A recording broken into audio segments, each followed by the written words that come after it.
Satellites? A satellite represents a journey, information gathering, this journey around the Earth.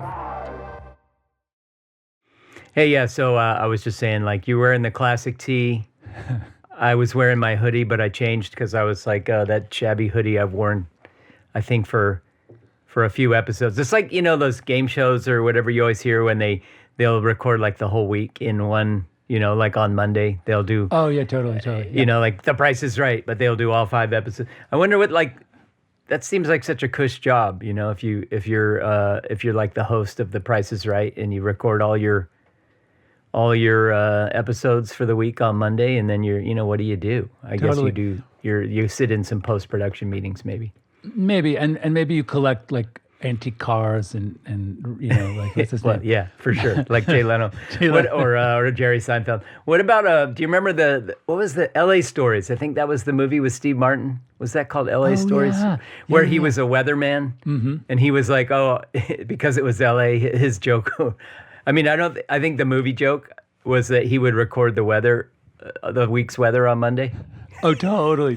Now I remember, yeah. Because it was it's L.A., right? It's the same weather. The fog is rolling in, and then the June gloom, and like it's like, but and actually the West Coast has been hit with some really interesting stuff, like what are those atmospheric storms or?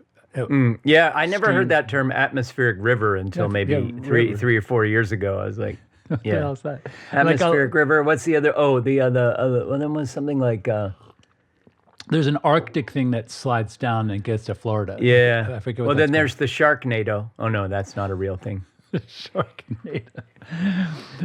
But yeah, so it is Thanksgiving. Yep.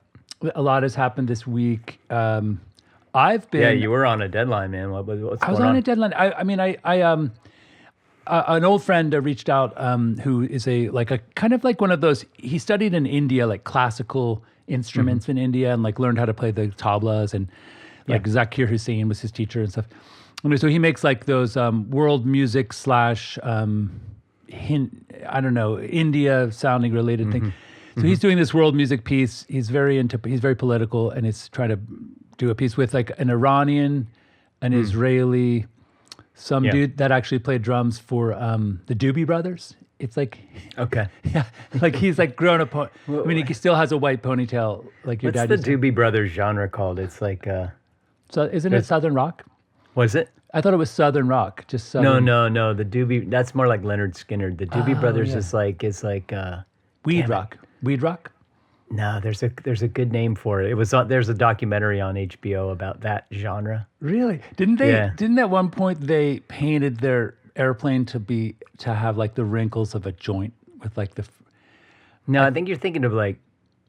Well, because they're the Doobie Brothers. Oh, Doobie Brothers. Doobie, yeah, that's like, true. Yeah, it is the Doobie Brothers. Maybe that was a suburban myth. We suffered from a lot of suburban myths, and we didn't even have the internet, back then. When Fair. We were 80s, That's true. Like you couldn't like debunk a myth very easily without the internet back then. Right, and yeah, how would you look up if something was on Snopes? What's that thing called? Snopes? Oh yeah, Slopes. And like for instance, if Rush basically people got their like Rush Limbaugh. I remember my former father-in-law, who was the biggest hippie in Bernathen, like one of the biggest hippies, like drove around Europe in a VW van with his first child, my former wife. And he was radicalized with his closest friend, who was a farmer. Okay. By Rush Limbaugh. Like they were like the biggest hippies, and they became right-wing guys for a while because of Rush Limbaugh, Feminazi. He coined that term, right? Yeah. Rush Limbaugh. Didn't he get like the fucking like Congressional Medal of Freedom or some bullshit? I think he died, and he had a brain tumor, or did he get the medal before he died? Probably. Yeah, I'm not exactly. Okay, wait. So they made a mockery of these awards when people like that get them. Anyway. Totally. So what happened for me this week is I started listening to Ken Burns', and I say listen because I've been cooking and cleaning and doing the Revolutionary War. The Revolutionary War. Yeah, my wife hours. has been watching that. Yeah. It's. I've cried like 3 or 4 times. One sort of high level takeaway was remember back last November when I was telling you. Like it broke my heart that I was knocking on union doors and half the people I visited were Trump supporters. Yeah. And I had this feeling that like they were just these sort of Nepo union babies who their grandparents fought and did the strike line so that they could have these great benefits. Yeah. And then they just don't care about, like, they don't know what it's like to not have them. They just don't know. Right. And they don't care. They don't know. They don't think about any of it. Like none of it. It's so weird. It's all, anyway. But so my point was that what kind of broke my heart was that it's a slog through battle after battle after battle. And so many people are getting mangled and dying. And you sort of feel like anyone who takes our democratic experiment for granted is dishonoring the memory of all those people that gave their lives for the experiment, Yeah, for sure. Yeah. That's a powerful sentiment. Yeah, I feel that for sure. Yeah. And then the other part that's really heartbreaking is how complex. I mean, obviously he's doing proofs with letters and articles and published things. So he's reading stuff. So it's not all just conjecture, but basically like how complex it is that, for instance, King George became vilified. He was the bad guy. He actually, in this, he explains that King George wasn't the bad guy, that it was Parliament, and it was this pro-war Parliament that had a lot invested in the colonies and were getting a lot out of it. Yeah. And King George... It's always the money. Yeah, King George did something interesting. Like, the settlers, as they moved west in Pennsylvania towards the Ohio Valley and Virginia, the Native Americans started to, fight them. Right. And so he said, you know what? I have an idea. I'm going to make a law.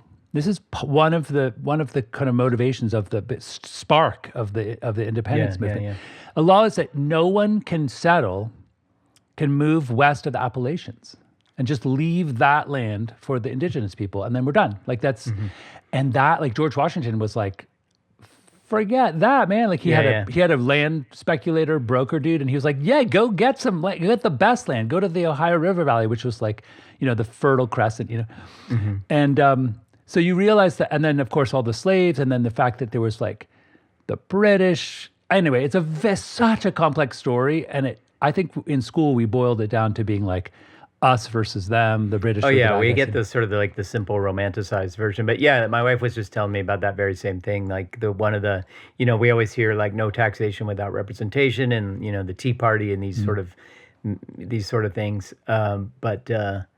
She was saying that the law you're referring to was a big spark, and so like what it sort of prompted all the sort of the George Washington and that crowd to do was launch basically like a PR campaign to whip up like kind of public, like grassroots frenzy about Britain. So they like created like a PR campaign to get regular people really mad about it. Yeah, because if you remember, because it was really just like the elites like wanted some more land and wealth and all that, right? Yeah, but you always got to get the grunts to fight your war for you. Exactly, and the interesting thing, so like, and in some ways there was, and I don't want to give it away for everyone, but one of my favorite parts is, that I didn't know. So we grew up. So let me back up and say, one thing that blew my mind is how, like, we grew up in the heart of the American Revolution. Like Philadelphia was the capital, then New York, like we lived in New York, and we took those like boring school trips to see the Liberty Bell. Totally. I actually liked Independence Hall back then. I thought it was cool. But then the Liberty Bell, you'd like wait in line, and then you'd weave your way into the room, and then you look at the bell, and you're like, okay, it's a bell. I have to say, I have to contradict that for myself and say I took my wife to see the Liberty Bell, and we rode bikes like from the Rocky Stairs and the art museum, and I just took her. She'd never been to Philadelphia. Yeah. So, which by the way, you're riding those rental bikes that cities have, and you're riding down that angled thing from the art museum towards like William Penn's hat, like there's a circle there. There's a lot of cobblestone streets around there. It's got to be a little tricky on bikes. Anyway, go ahead. So crazy is you're riding down and there's a green bike lane. Okay. And you're on the green bike lane and you feel relatively safe, even though there's like 6 lanes of cars and you're like, I'm in the green lane. Yeah. And then you get to that circle where it goes around William Penn's like City Hall, and the green bike lane, it goes to the middle of 6 lanes and then it just stops. Oh God! You're just all of a sudden stranded in the middle. You're with buses, and you're going around like one of those Jersey Circle things. And the buses can't like the see one you. that like Chevy Chase got trapped in for in Totally. European Vacation. Yeah, you're looking up at the bus, and you're hoping the driver doesn't just decide to change lanes because you're on this tiny like city bus. Yeah. Oh God. Anyway, so we go to the Liberty Bell, and I have to say I teared up like 2 or 3 times. Really? Because I didn't realize like we would lend the Liberty Bell to other countries to inspire them. Oh. You know what I mean? Like we would like send it to Colombia or something after their revolution. It just felt and then it would come back and we'd lend it to someone else. And there was even though ours wasn't perfect and ours was riddled with, these layers of mistakes and like white rich dudes that don't have debt and own land were really. And so in this moment where they're trying to create the Constitution, they're in the state building of Pennsylvania. So remember, it was William Penn, and Billy Penn. And the state assembly people were upstairs drafting their Constitution for the state. And like Thomas Jefferson and all the dudes, Benjamin Franklin, were downstairs, Adams, trying to write up, and they were arguing because they didn't want to give everyone the right to vote. They didn't want a democracy. They wanted a republic. Yeah. And the dudes from Pennsylvania come downstairs and they're like, yeah, we're done. And they hand it off. And literally, like John Adams said, like, oh my God. Because like they were giving like all men the right to vote, like poor cobblers and shit. And they were like, what the fuck? This isn't going to work. And then they literally started saying like, well, then women are going to, like Abigail Adams writes a thing that goes, hey man, if you don't give women liberty, like we're not going to start obeying the laws because hey, we're not being represented. Right. We're not represented. Like, So what was so cool is like the founding fathers started something like kind of like your script.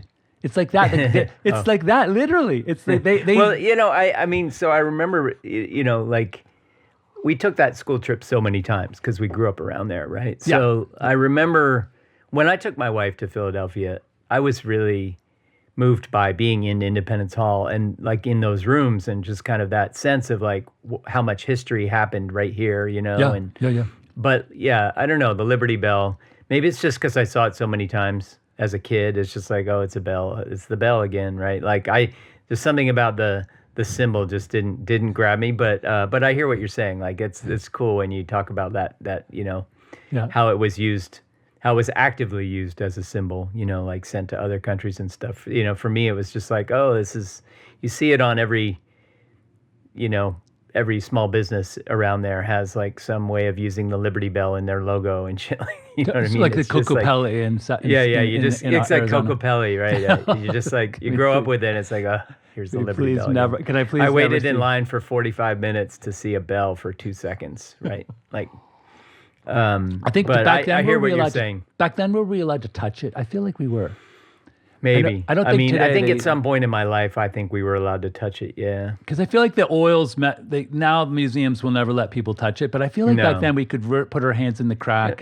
Totally. I feel like I remember touching it. Yeah, and touching the crack in particular. Yeah. They did move it. So when I took my wife, it was in the middle of the square in this new building that was like. It's like a new building. It's like surrounded by velvet robes inside like this. Yeah. It has its own room, right? Yeah. I feel like when we would go down there for the field trips, it was in a building that was in like an old, like not a new building. It was in one of the original buildings where they wrote the Constitution. Yeah, I don't remember. Did you remember Betsy Ross's house? Yeah. I just like walking by it, right? Like, you can tour it though. You can go in and see. I don't remember. So okay. It's right around this. It's like you go in and there's like a room that you can see. Yeah. The other it is cool. I mean, like, since I moved away, I mean, the times I've been back and brought people there, it is really cool to see all that stuff and just how much happened there in this country. Yeah, it's pretty cool. There's one battle when Washington gets routed out of Brooklyn. Mm-hmm. And I'm looking at the map and I'm like, oh my God, that's like 2 stops away from Janai's house. Like, and like the other thing is like where he escapes in the fog. He jumps on little boats and he goes basically where the Brooklyn Bridge, in Brooklyn, that sort of waterway. climbs down a cliff there, and then just gets on little boats and goes right across to the South Street Seaport, where we hung out all the time, Yeah, yeah. But like you can imagine, pretty like, cool. yeah, it's pretty wild. Like you're looking at it and you're like, damn. The other thing that's wild about when you mention those episodes, like I think it's David McCullough's book. I think it's called 1776. Anyway, it's a history book. I think it's David McCullough. Anyway, I read that book some years ago, and I just was super struck by how tenuous the whole thing was and how close it came so many times to utter failure, utter disaster. Yeah. And they were just saved by just weird little things like the fog or, it's just like that alliance with France, like barely happened. And then it happened. And because Lafayette had, he was a rich dude and he just bought his own boat. Like and it was just like, like if not for these like weird little things, just like so many times. Like the decision that Washington made, one of the a couple of things that struck me. First of all, sorry to go back. My wife goes for work to Boston to work with this industry partner. Yeah. And they're like 5 minutes from Concord. So she sometimes, when it's like a Saturday, she'll go get coffee in Concord and then go out to the bridge or the Lexington Bridge. And she said when she first saw it, she pictured it being like really wide, like you could drive like two cars across, and it's just this little like it's very small bridge. Yeah. And then she said in Colombia they have their own, like the shot heard around the world, Simón Bolivar, and it's a puente in Boyacá. So it's like it's the same little bridge. It's really small over a creek. But that's where he faced off against the Spanish and did the shot. I think Simón Bolivar was definitely like cosplaying. He really loved George Washington. Like he wanted to make the United States of South America so badly. Yeah. And anyway, so my wife's looking at it and she's like, wow, first of all, it reminds me of the Colombian, the South American Independence Bridge. But it's also just so small. Like it just feels like we talk about this incredible moment in history and no one knows who fired the shot. Like, yeah, it could have been some like 5-year-old kid who was playing with a gun in the back, it just really changed the entire world. So, so that I remember just seeing all that stuff as a kid. And then, there's a lot of Civil War sites around there too, right? We used to go to like the Gettysburg battlefield and stuff. And I remember going to, back to the Revolutionary War, going to Valley Forge, right? Visiting that a few times, right? So the famous crossing, obviously. And then there were little preserved sort of wooden shacks there that they had barracked in or whatever. And I remember, they stank, and like you walked inside them, they had like a bad smell, and just like it's just so funny. Like when you're young, it's just so hard to really appreciate that stuff, right? It's like the other thing can I climb on it? No, you can't climb on it. Oh man. The other thing that just blows me away is, so like at one point Benedict Arnold goes up takes Montreal. He takes Fort Ticonderoga, which is at the top of Lake George. Then he takes Montreal and he moves on to Quebec City. And like if you get in a car in New York and drive up there, like that takes forever. Right. That's a journey. It's so far. And like they were fighting in South Carolina and then like Quebec City. Like it's so freaking far and they had to walk. Like they just... And then you just think like, I don't know, I've been for some reason I went back to the decline and fall of the Roman Empire recently, and I've been just starting the beginning of it, and it just talks about like the sort of the final expansion of the Roman Empire. I don't know why it made me think of this, what you just said, but like there's a passage about when they conquered the England, right, basically the British Isles, and but I was just thinking like the same kind of thing, like you stretch your forces so thin.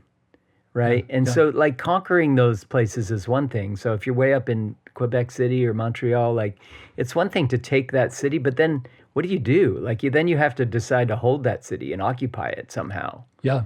You know, and then with the Roman Empire, you have barbarians that are just like, constantly they're ready. The Visigoths are just, they're ready to come after you. So this is kind of interesting to think, like the supply, like, conquering that stuff is one thing, but like, what do? Like you have this, now you have some men that you brought there to defeat the people that were there. And then, then you got to figure out how to hang on to it.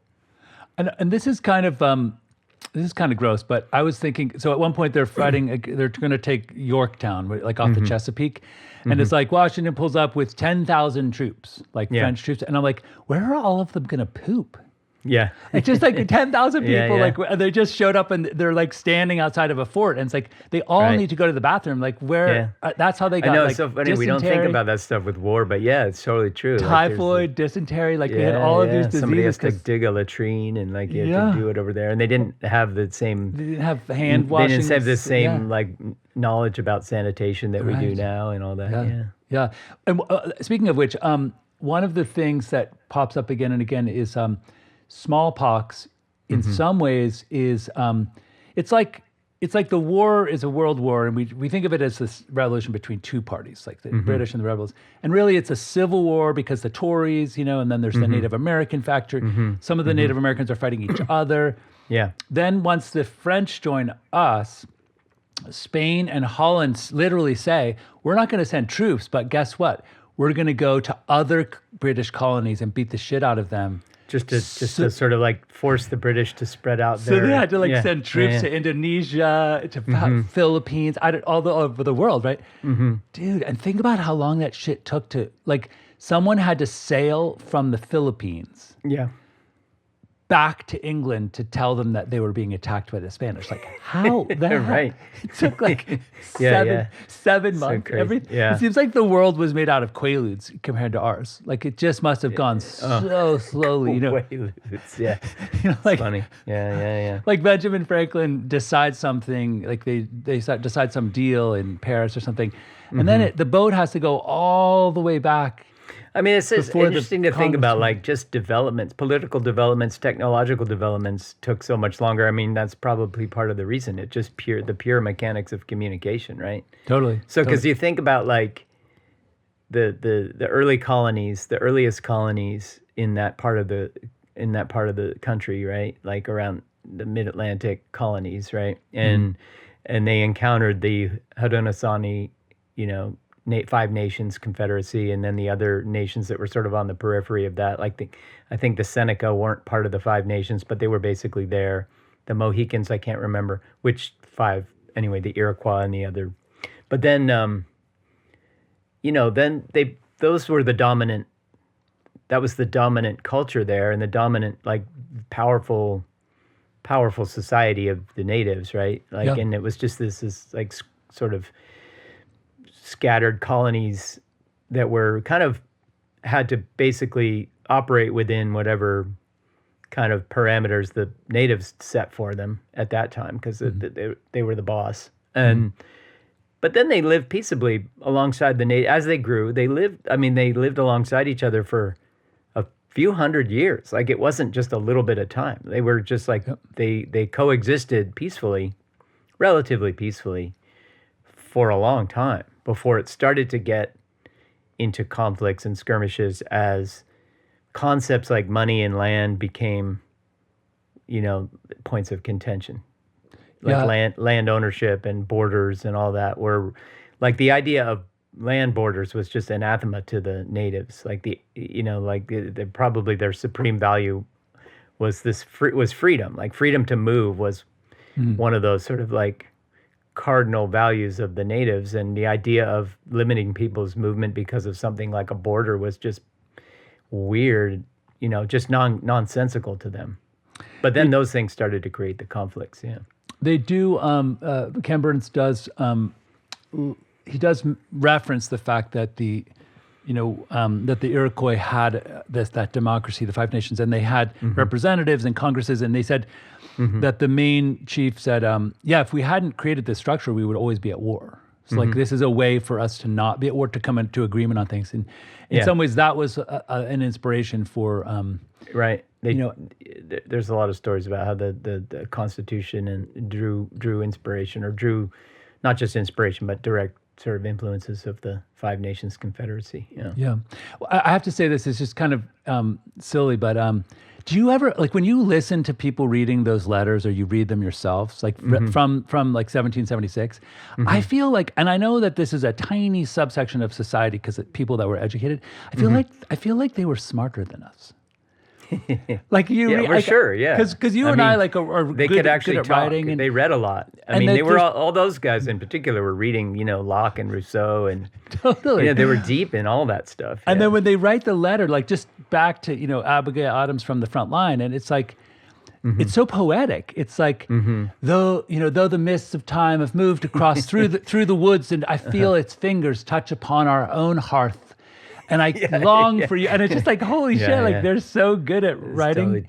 Totally it's true. impressive. It makes me think like we are idiocracy compared to that, because it's like, it makes me think of when you project forward the idiocracy, people who just talk, what we consider sort of normal colloquial conversation would sound to them like sounds like highfalutin, sort of like highbrow, kind of pretentious. It's funny. Yeah, but no, you're totally right. Didn't like John Adams and Thomas Jefferson were like butted heads for their whole lives, and they used to write a lot of like sort of vitriolic letters back and forth, arguing with each other. But didn't they die on the same day? Oh, I actually don't know that. I think they died I think they died on the same, like just super random coincidence. They died on the same day in two different, like in Virginia and Boston or wherever John Adams was. Yeah. Going back to when you said about the Civil War being close to our house, like growing up in Philadelphia, 13 miles as a crow flies from Center City, we were something like 20 miles from the Mason-Dixon line. Yeah. I just think we were in the north, but we were on this. We were in the DMZ basically. Totally. Like And if you think about wasn't Richmond, Virginia, the capital of the South? Was it? Yeah. I think Richmond, okay. Virginia was the capital. I don't of the remember. South, which For is some like reason, I should remember that, but I don't. It's like an hour from our house. right there. Like, it's so weird. Yeah. You'd think it would be like Mobile, Alabama, or something. Oh, that was the other thing that blew me away is how, like, far away. You know how, like, during the French and Indian War, a lot of fur trappers, like, French speakers were, they escaped down the Mississippi. And that's why you have Cajuns in Louisiana, because they brought the Zydeco stuff, and they were just basically like, let's get the hell out of here. It's cold, and they're constantly killing us. So let's go down the Mississippi all the way to Zydeco. And anyway, you're looking at that coastline, and I didn't know, like, the British had a fort in Pensacola, Florida. Oh, wow. And they had Mobile, Alabama was a British colony. Yeah. And so, like, when the Spanish came to beat the shit out of them, like, and they basically were like, hey, you guys are busy doing that thing. We're going to take over like the Caribbean, I was talking to my wife about, I mean, I love this stuff, right? Like, I think I always enjoyed history, but I love that. I remember taking your dad's course, on the French Revolution and the revolutions of 1848. And do you remember, do you remember Mr. Moose? Mr. Moose. I don't think so. It was in college when we took my dad's course. Yeah. And it was like you, me, Mr. Moose, and like two other people. Oh, Mr. Yeah. Yeah, and I had this thing where we had a really nice big wooden table, and there was a bar across like a. It was like a summer course, wasn't it? Something like that. Yeah. It seems like a summer course. We're in shorts. Yeah. So I had this thing where I like to tip my chair back and listen, and when I wanted to take notes, I would take my feet off the bar and I would tip the chair forward and start writing. Like that was just like that. I just would lean back, listen, and then when I wanted to write something down, I would crash down. I kind of come thumping down, and I guess I've been doing this for a while. I don't know, maybe a couple of classes or something. But out of the blue, Mr. Moose, who was like 78 years old, he just turns and goes, "You keep moving the table." I was like a college kid, and I wanted to cry.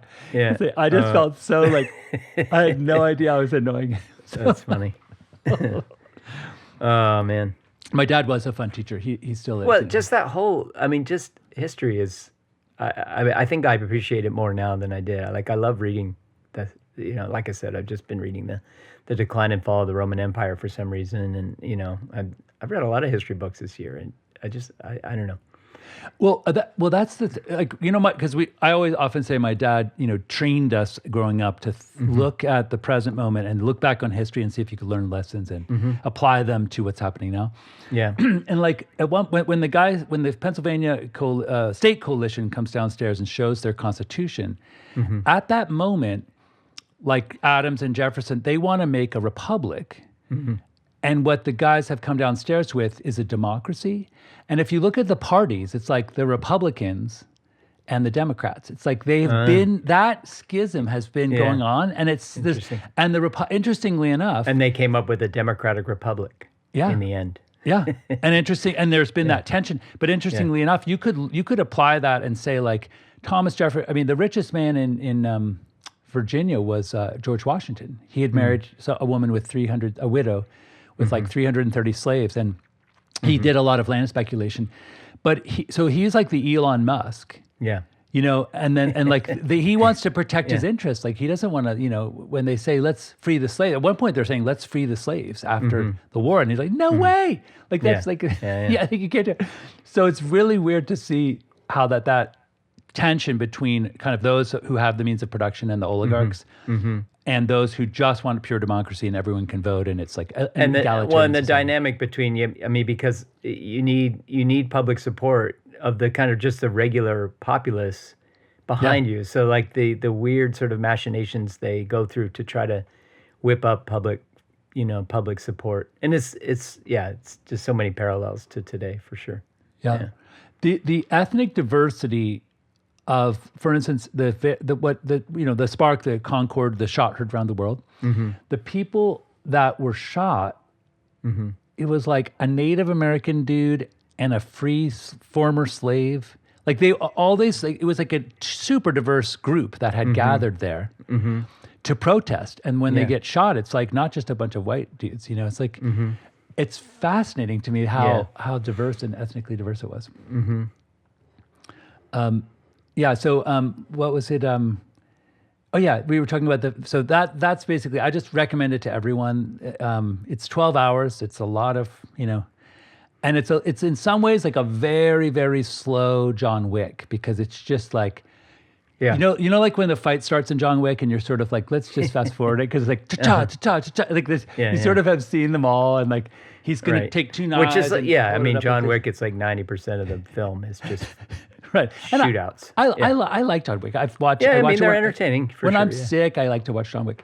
So it's weird that I like to watch violent action movie films when you're I'm sick. Yeah, it's the thing. If I'm feeling like I had the flu and I wanted to cuddle, I just want to watch an action film, sort of mindless. It's escapist, right? Yeah, it's good stuff. Yeah. But anyway, but the reason I mentioned that is that so much of the thing is talking about battles. Yeah, and they have these bullets flying through the air and cannons going off. And so you feel a little bit like you're immersed for 10 hours in battles. The sounds and the description of battles. My wife has been watching it. I'll have to watch it. I just, I haven't.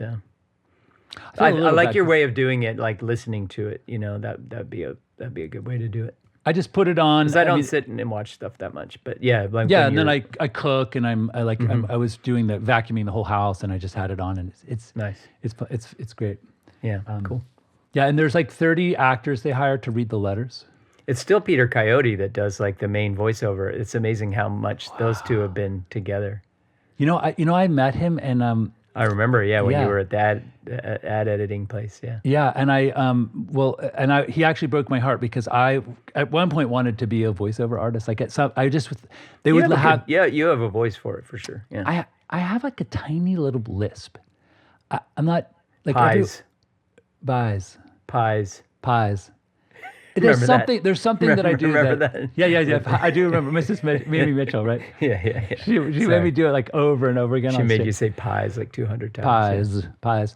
Anyway, so so they would make me do the scratch voiceover. So I would say like, you know, at Tony's barbecue pit, they don't take American Express Visa. It's everywhere you want to be. Like, and I had to do it over and over again, you know. And then what they would do is that was called the scratch track, and they would edit to it. Because I would just read the script. Yeah. And then they would have Peter Coyote come in and record the real thing, right? But a lot of times, the producer from the ad agency, like Ogilvy and Mather or something, they'd sort of fall in love with my voice and they'd be like, you know what? I think this time we're just going to keep it and you're going to be on broadcast. And then she'd come back and she'd say, I talked to my boss and they said we already have a contract with Peter and, you know, we have to pay Peter, so sorry. So anyway, he'd come in and I was always there sort of like a little bit annoyed that he was replacing me, you know? Yeah, yeah. But that's when he first showed me, we were just hanging out and I was supposed to sort of take care of him, you know? I got him coffee and stuff. And then he goes, okay, the guy comes out of the recording studio. He's like, okay, Peter, we're ready. So he goes into the stairwell and I go in with him and he lights 5 cigarettes, like holding them. Just like to get his voice like husky. he goes, and then he walks in and he goes, Visa, it's everywhere you want to be. Like it's so, he goes, yeah, funny. he goes, this is the trick. That's my superpower, by the way. My totally useless superpower is I always can identify the voice of, whose voice it is on a voiceover. That is a superpower, yeah. You're going to like this then. You're really going to like it because there's 30 actors that they hire. And Huli is the same. She's really good at saying, oh, I think that's someone. And so you get to decide. And then at the end of the episode, they read all the names of the people that read the letters, you know, and there's like a whole bunch. It's really fun. Anyways. Yeah, we should wrap it up soon because it is a holiday. It's Thanksgiving. And I think I have to take my daughter somewhere. She's knocking on my door here. Okay. She's impatient, yeah. I know you wanted to potentially Tuki Lulu the first world problems. I mean, not necessarily. I just would maybe open it up to other possibilities. I like it. That's expand it. Yeah. And by the way, when I introduced that at the meetings at Roche, I would have us start with those.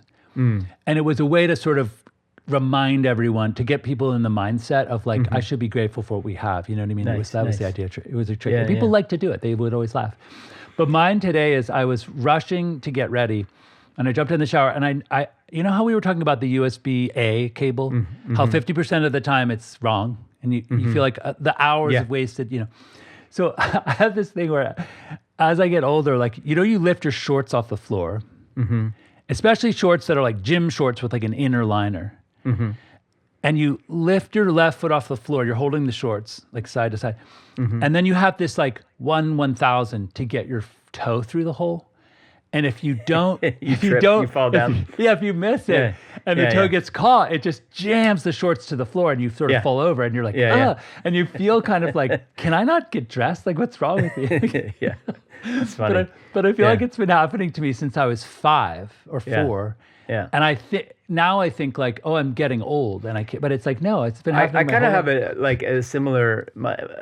I'll put my shoes on and I'll balance on one foot while I put a shoe on, and I'll balance on the other foot while I put a shoe on, and like I'm 57 now, so I got to say, like, I have this moment where I'm super proud of myself for like being able to balance the whole time I'm putting a shoe on one foot, like I'm in like tree pose or whatever, and I'm tying my shoe. I'm like, man, I can still do this.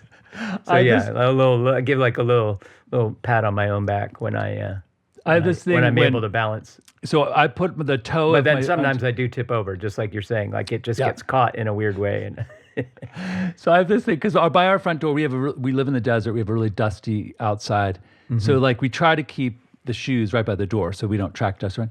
Yeah. So I go to put on my shoes and I put my toe in. And then as I lift my foot up and with my fingers, I grab the heel and try to slide it on really fast, you know? And if it doesn't happen the first jerk, I start to lose my balance and I refuse. I try not to put my foot down on the wood. Yeah. But I start hopping around on like the little mat and it just looks ridiculous because I'm like bouncing around trying not to fall over. You know? It's funny. Yeah. Like I saw my wife's like hugest pet peeve. One of her hugest pet peeves is when we're watching TV and like it's always a white person will have shoes on like in the bed or whatever, or shoes like lying on the couch, and they're just because we're a shoes off house, and all Asian houses tend to be shoes off houses. I was reading a list of there was like a TikTok. It was a guy like Asian confessions, like Asian secret confessions, and it was like yesterday I left the house and then I realized I forgot my wallet, so I ran back upstairs without taking my shoes off to get my wallet. I've totally Don't tell anyone. Yeah. I sneak over to the dining room table where if I left my keys there. Yeah. And one thing I do, But you feel like you're violating some.